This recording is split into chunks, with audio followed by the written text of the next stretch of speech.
Hey guys, it's joke time here. It's been a while. Today I'm here with Daubeny. Say hello. Hello. And today we're gonna be ranking the limited edition cards um, as of August 2020. We'll start off with a little disclaimer. We will not be going over the cards that have been announced because I already went over them in another video. But and we don't know how they're gonna turn out competitively.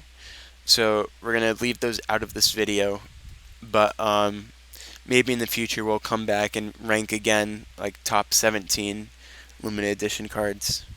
Starting off with number 12, we have Eden Protector of Fire, the very first limited edition creature, a Shios creature, in fact, with 5 stars, 130 power, 400 health, and an ability which reads, at the end of each turn of your turns, you must show your opponent one Shios creature in your hand, or kill this card. You can't show the same creature more than once. All right, so the reason why Eden Protector of Fire is number 12 is because it goes like just against its own planet's strategy.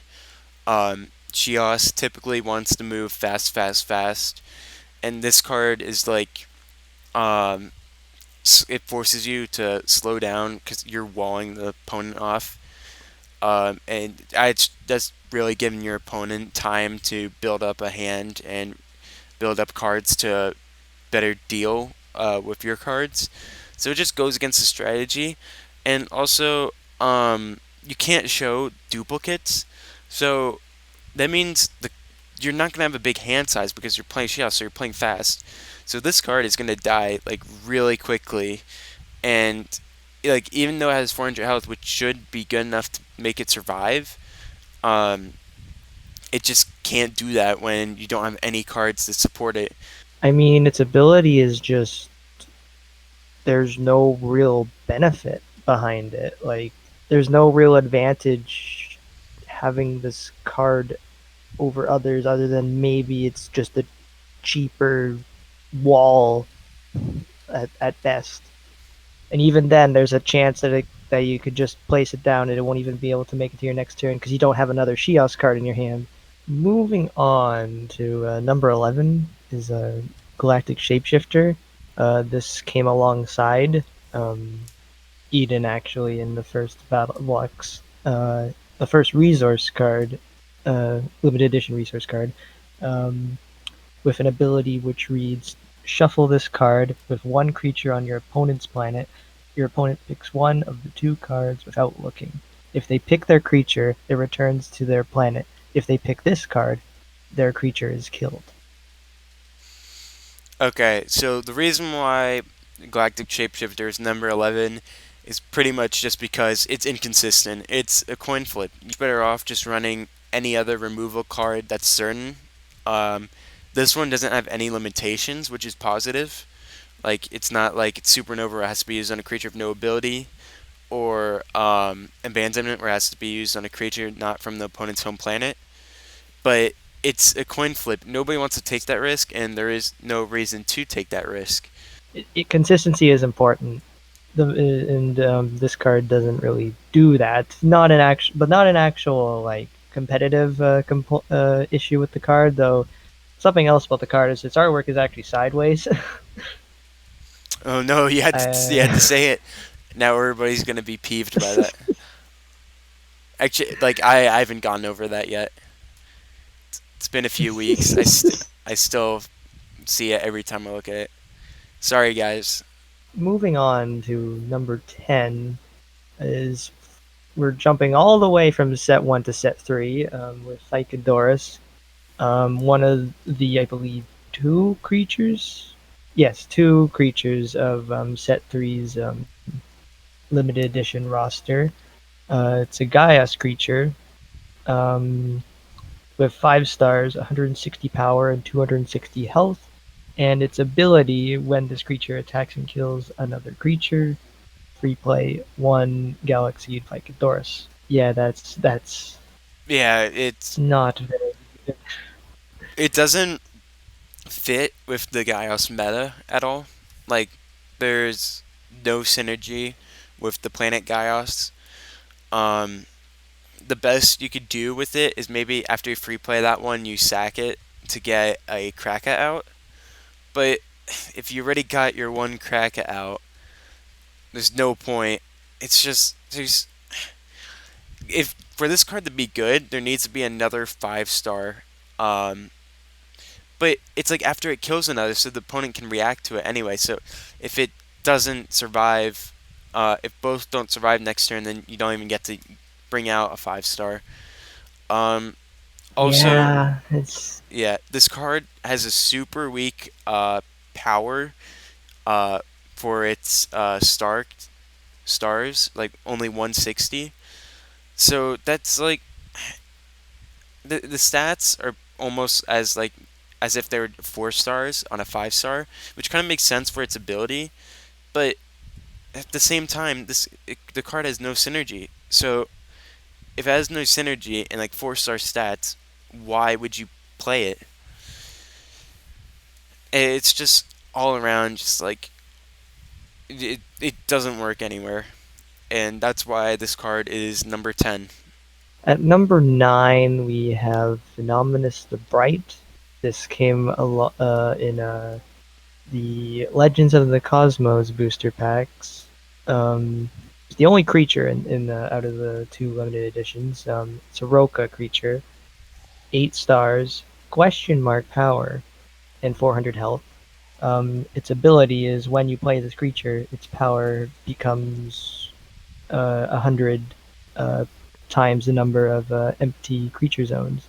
So basically, for example, if you have 2 empty creature zones, it'd become 200 power, 3 empty creature zones, 300 power, etc. The main flaw with Phenomenus is it's too difficult to set up.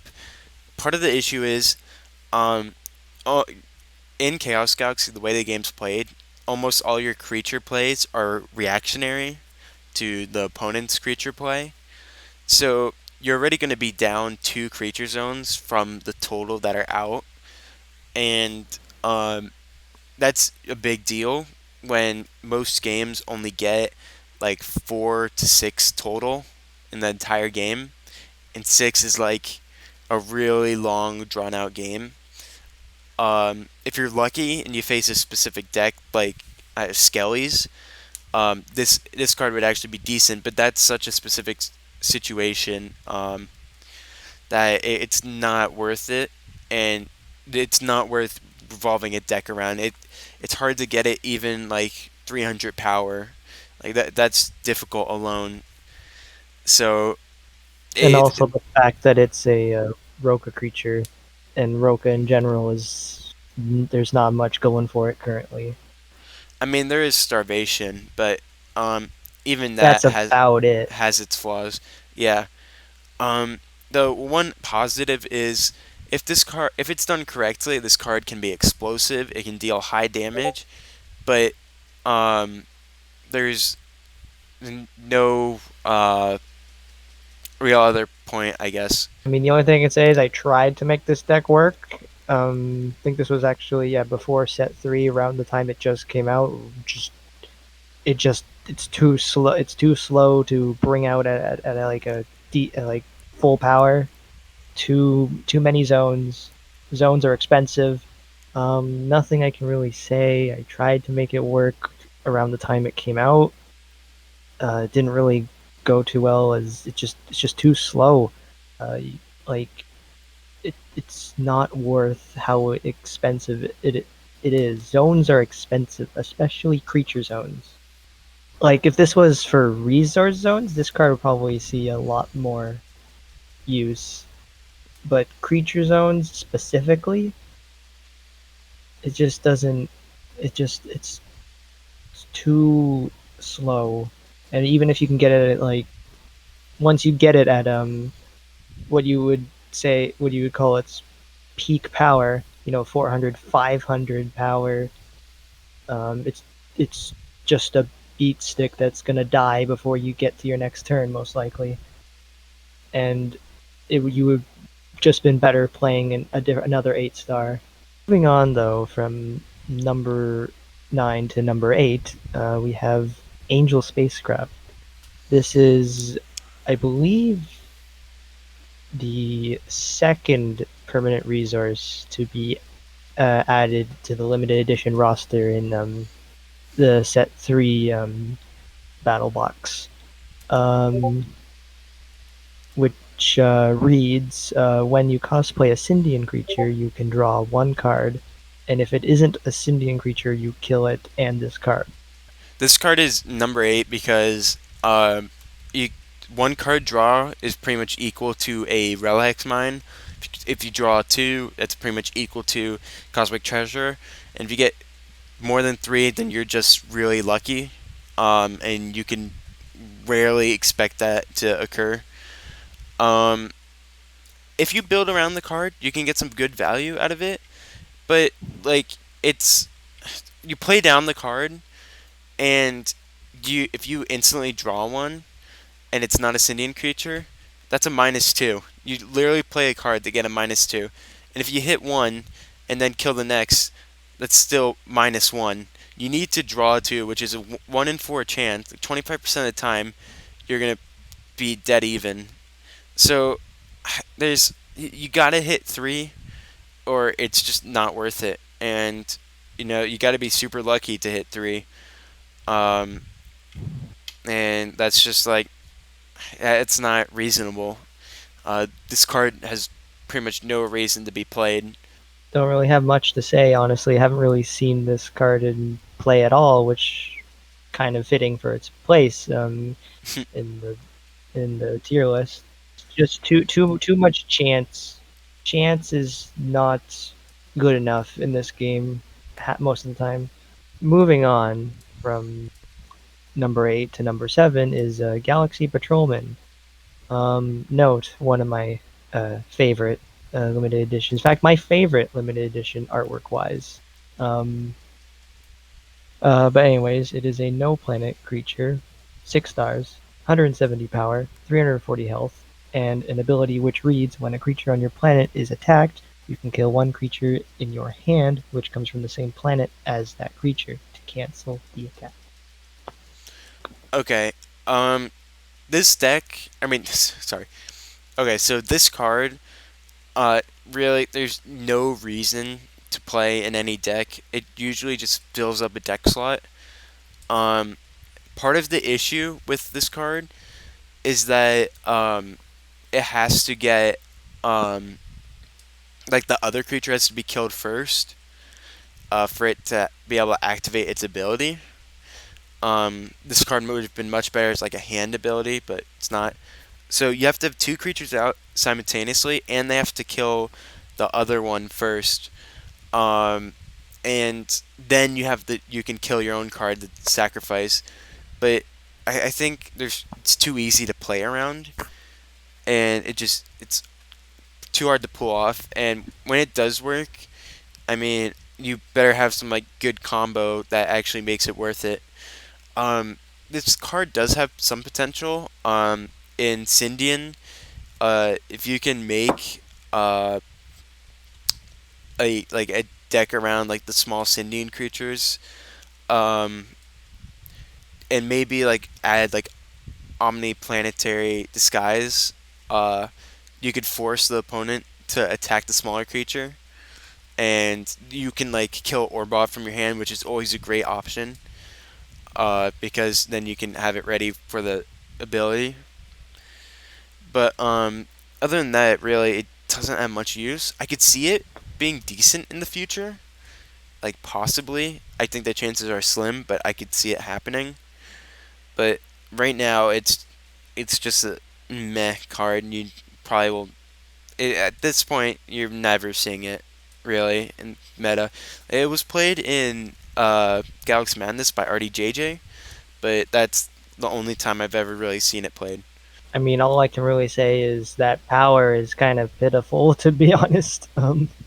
Like 3-star, low 4-star, very low 4-star, 3-star power on a 6-star. Just it would to me, I think like the ability is okay at best.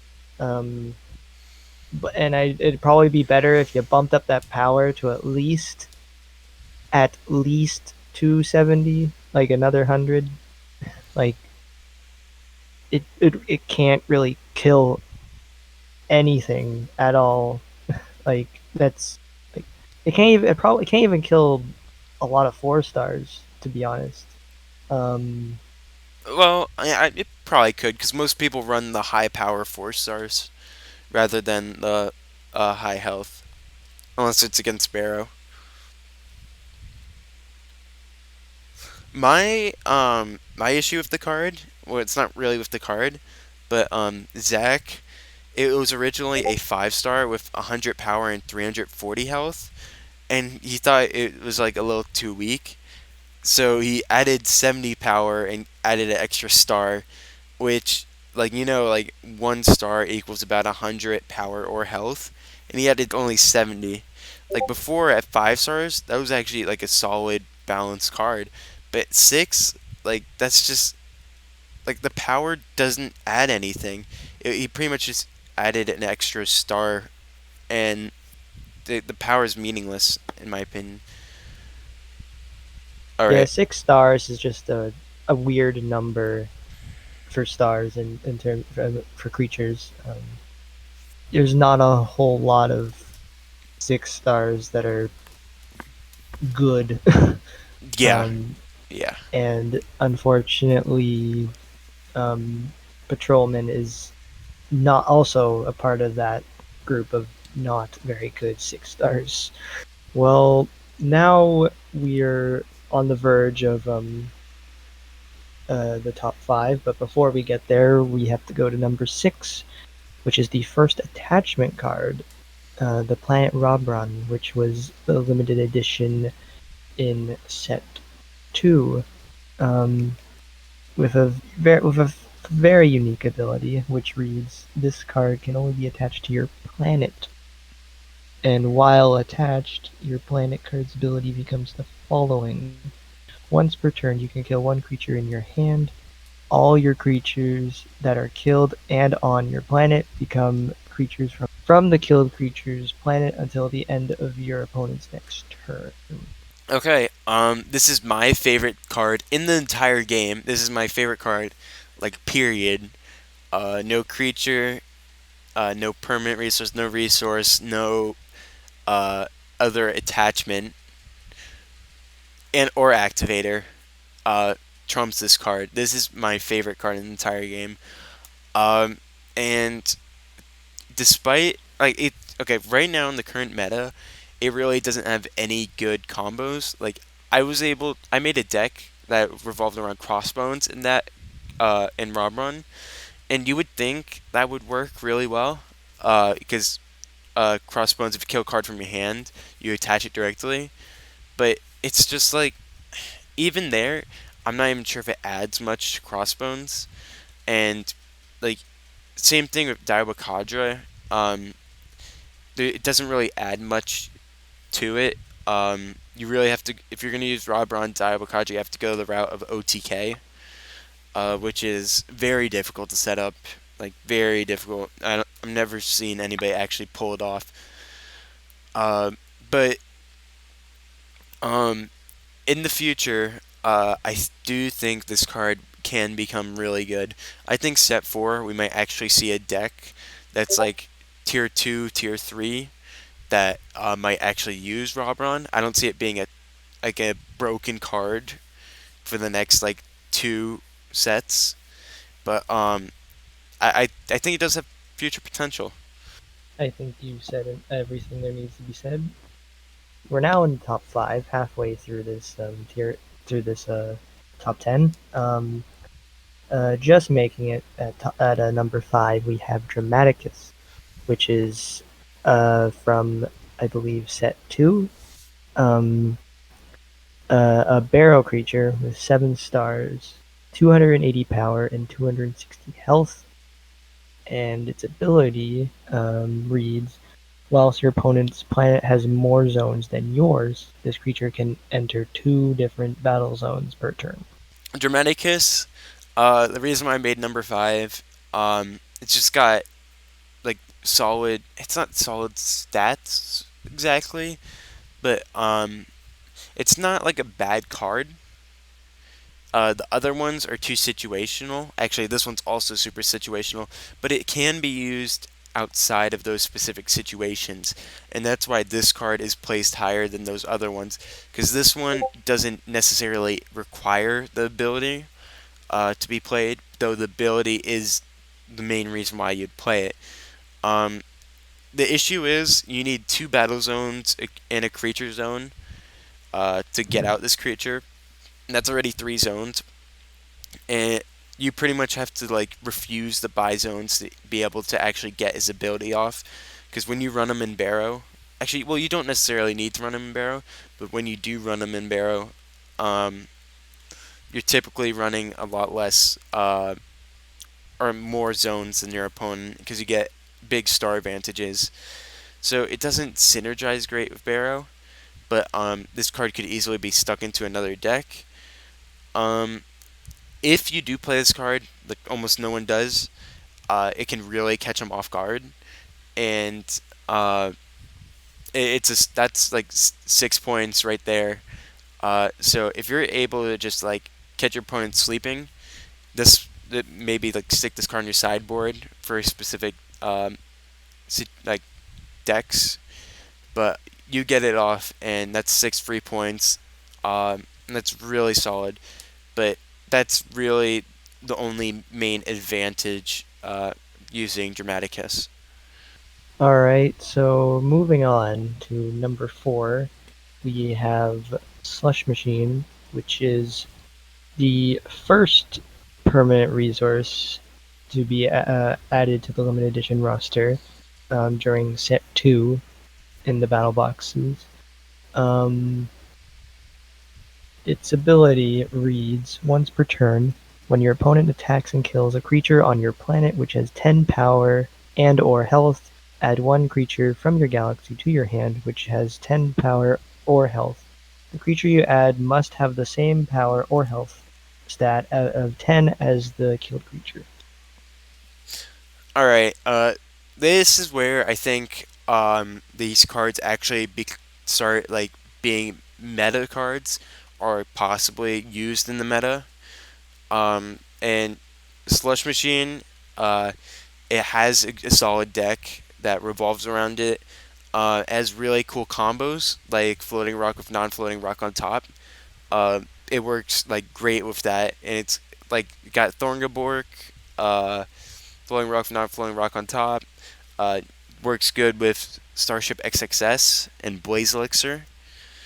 Uh, it's got a lot of cool combos, but the only downfall I'd say is I'm not sure it really competes with meta decks, and it's very predictable. Like there isn't much variance to be seen in these decks, because they all kind of have to use the same cards since Chaos Galaxy is still a relatively new game with only 3 sets. But Slush Machine is a very fun card, and I do hope we see a lot more of it in the future. I'd say it has some potential. I don't think we'll ever see it in like the real meta, but I think it'll always be like that kind of fringe deck that you pull out and like both you and your opponent get super hype. Now we're in the top 3.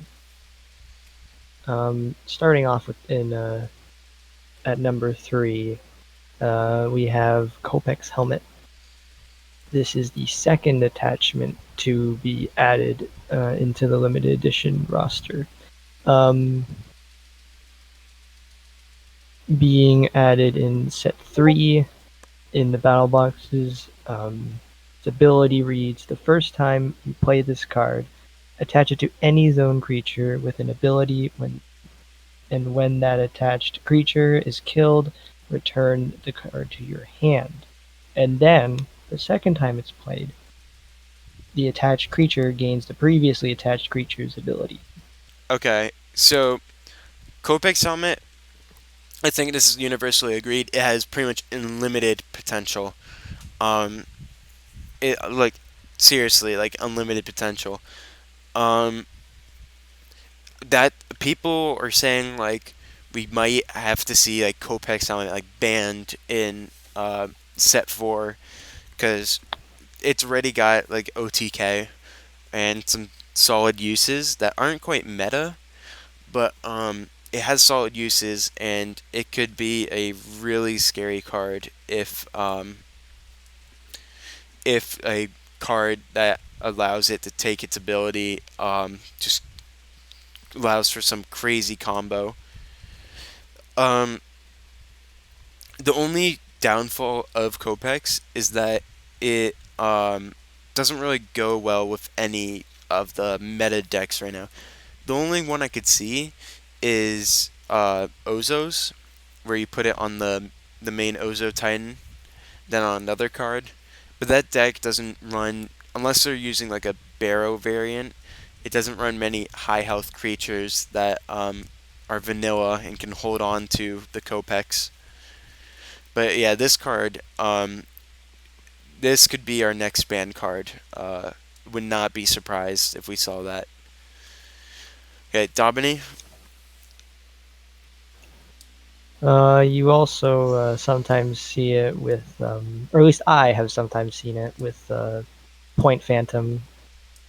Um, Typically, you would kill the Point Phantom and then slap its which, if you don't know, a Point Phantom basically is able to attack the planet directly, ignoring any creatures on your opponent's planet, um, which is a very good ability if you put that thing on something like an Omnius or another or a high eight star or 9-star creature. Um, Being able to bypass your opponent's creatures and just get free um, five, 4 or 5 points for free. Though it is again difficult to get to properly set up sometimes and isn't 100% consistent. Now we're in the top two, and at number two we have the only activator to be added into the as a limited edition, including the upcoming set fours. There is no activators among them either, so still the only activator, and it is Super Bouncy Trampoline, made by yours truly. No Uh, bias. No bias here. no bias here. um, when one of your creatures would be affected by an opponent's creature's ability, you can direct the ability back onto the opponent's creature instead. So, for example, a Pelfam drops down, tries to send away your Omnius. You slap this bad boy down. Say goodbye, Pelfam. Unless your opponent has just 7 more points or 7 more stars, and in which case, goddamn, All right. gotta play at the right time. Yep. Okay. So this is no bias. I was the one who insisted that Super Bouncy Trampoline go as number two. Um, right now it counters so many cards that are in the meta. Like it's unbelievable. I have a list of all of them. So it gets Pelfam, which is two of in every deck. It gets Ozo, which is like a tier one deck right now. Um, and that's amazing to get past Ozo. It gets a Cobb from Utopanons. It gets Gla from Night Jungle. It gets Gaka from Katamix, which is probably like the least likely one you'll see. But those are all like at least solid decks, and you see those like the you almost all your matches. You're like I'd say 60 to 70% of your matches, they're gonna be running one of those cards that are not Palfam, like Ozo, Akab, Gla, or Gaka. Um, of course, you see Pelfam in every deck, so it's a given that you're gonna have opportunity on that. But then those other cards, it's really good at just breaking your opponent's flow and ruining their plans. Um, I think this is probably the best sideboard card in the game. Uh, I personally run one main deck, one sideboard, so uh, like against like Ozo, just breaks their strategy. Against Utopanons, it really hurts them as well. It's just got so many uses. It's such a great card. Uh, Daubeny, what do you want to say about your own being, your creation, I being? mean, I mean, I'm quite surprised we realized it came this high up in the tier in the top 10. Uh, because when it first came out, it didn't really see as much use, but set 3 kind of came around with the Ozos, and then soon after the starter decks, the Cindy and Sindel starter decks came around as well. And I'm assuming by that logic, in the future, this card will have more and more use as more creatures with direct on creature abilities um, come out. Hopefully, set 4 will provide more use for um, trampoline and even future sets after that. All right, and here we go. We're moving on to number one. And now we move on to number 1, which is Armored Heck Goat, the set 3 limited edition creature, which came alongside PHYCODURUS COPEX helmet and Angel spacecraft. Um, a Sindel creature with 6 stars, 150 power and 250 health, and a quite good ability. Once per turn, you can kill one of your handed or zoned Sindel creatures, and this creature permanently gains 60 power once, and then once per turn, you can shuffle one killed Sindel creature into your galaxy to gain 40 power. All right. If I would be surprised if you weren't um, thinking that this was going to be number one.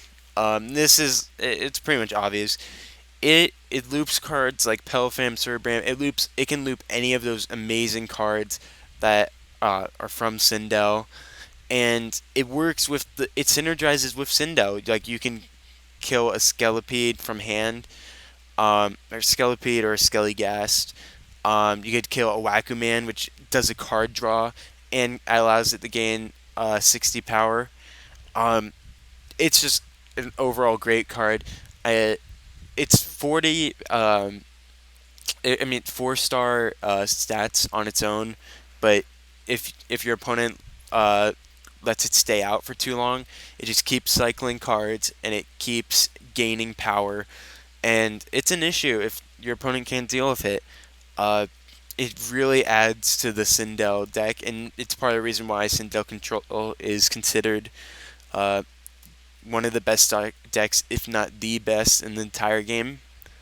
Um, this is by far probably the best limited edition card uh, we've seen and probably will see for a while. I do not expect any of the new ones to surpass this in the next wave or even past that. Okay, Domini, what do you have to say? Um, Nothing much I can really say. I think you've covered the card quite well, though. An interesting thing that is about this card is it really it does what I feel limited edition cards should try and do, which is really synergize with the planet they're a part of, really help that planet and its creatures.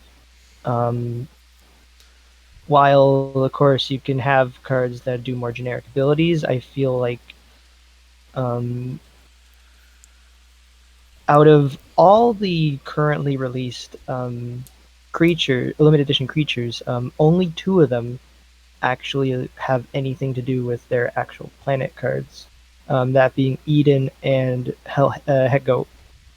And well, obviously, you know that Eden's on the opposite end of this from Yeah. Heck Goat on this top 10, which kind of really shows the what to do and what not to do when designing a card for or a creature card for a planet. Of course, not including set 4. Set 4 has some creatures which do affect with do go with their respective planets. But yeah, other than that, I'd say it's worthy of number 1. You'll see if set 4's limited editions will surprise us, and maybe Hecko might be dethroned, though I'm not sure about that. All right. Thank you guys for watching. That was our 1 through 12 ranked limited edition cards. It was very fun being able to collaborate with Daubeny, um, and it's amazing how he was able to give his own input because he is a card contest winner. So drop a like for Daubeny, and I guess thank you guys for watching. Goodbye. um, we should have put a disclaimer. Oh, what do you want to say? Disclaimer that we're not taking shots at anybody for making these cards. Oh yeah, I'll stick that in like the front. Okay. And we're done.